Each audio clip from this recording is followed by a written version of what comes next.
Вяснове свято, як у дзяцінстві чароўнае свята.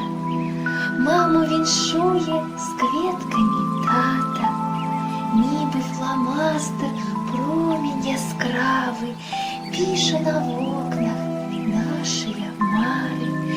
Радасцю чыстай зяюць усмешкі, і ціхацяць вясновыя сцежкі саду і поля, і лугу, і лесу, вочкамі зоркімі першых пралесак.